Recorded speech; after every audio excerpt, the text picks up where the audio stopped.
Right. Hi there, my name's Charlie Turnbull. We're doing some more unboxing this morning.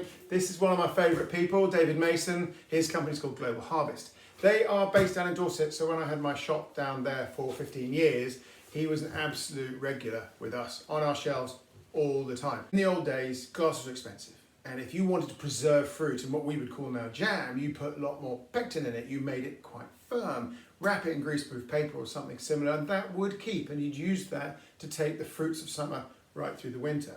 As glass came around, we ended up moving all our jams into jars, and people made it more spreadable. But the membrillo remained this very firm block. And it's a really nice way of presenting fruits on a cheese board. It has lots of other uses as well, but obviously I'm a big cheese man and we started using a lot for cheese. So we now call them fruit cheeses because David, at the forefront of this, has taken the membrillo concept, the quince concept, and just ploughed right in and started producing some really fantastic flavours using other fruits. Now he has sent me this wonderful box. Here we go. English set fruit conserves. That's obviously what he calls it. I call them fruit cheeses. Freebie little pen. I love these. 10 products in the range. It's a really nice, it looks both colourful and there's a really good range of flavours that go with lots of different uses. Rhubarb, apricot, spiced apple, quince, my favourite, caramelised apple, bittersweet and orange, really recommend that one. Date, fig, damson plum and pear. These are all handmade in the UK. Where he can get the fruits, he gets them from the UK, but there are a couple, for instance the date, which he's importing, which I think we'll let him have. The classic, the quince, it's going to have that distinctive sort of browny orange colour. So I don't know if you can see that. It's got a real rigid texture. Now, I know a lot of chefs who use these, and they're absolutely excellent because they give you options in how you present.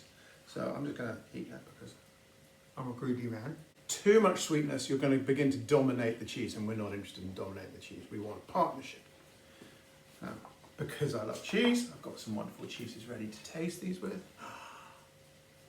It's a classic Comté. I've been eating this since Christmas. But with a lot of cheeses and today's palate, customers are demanding sweet fruits to go with their cheeses. And David's just awesome. That is so good. I love the sweetness. It rides in first, cheese comes back, and you get that savoury and the mixed complexity you do get with a good Comté. And then the fruit comes back. Okay, this structure means that we can play with it a bit. And I've just used one of my kids' star cutouts here to use on the damson plum one to make a really cool star. Give it a shape, a bit of celebratoriness to the event here. Now, I sold these really well at Christmas. They were going out with almost every cheese board. And that celebration allows the customer to really engage, and it makes lots of cheeses quite accessible to people who aren't familiar with premium cheeses. Just on that side note, my colleague here, Paula, didn't realise they weren't cheeses. When I said fruit cheeses, maybe that's why David has moved away and has started using them as conserves now. But this is a really interesting one down here, and this is what David was drawn into. This is people using it for puddings. It's a bittersweet orange. Not something necessarily goes with the cheeses, but it's a really good accent, a really special something on the side to bring out the best. In this case, it's got a little kind of chocolate brownie thing going on.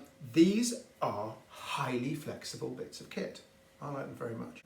Spiced apple, really popular. Didn't think it would go, sold really well. I recommend you sell it near the counter or near where the kind of products where it would sell alongside, because these are new sales, new money. This isn't replacing an existing thing in your store. This is extra money. So let's look at some headlines. Handmade in Britain, lots of choice and flavour, all vegan, loving that. Very versatile, goes for desserts, can use it in all sorts of ways during the meal. But for me, major event is going out through the cheese board. Really good margin, BRC accredited. This is going to meet all your concerns about it being a small producer. Do they know what they're doing? He really does. 99% of their products have Great Taste Awards, 1, 2, and in some cases 3-star, and the awards are on the packaging. So absolute winner, stock them in your shop, make the money. I believe in them.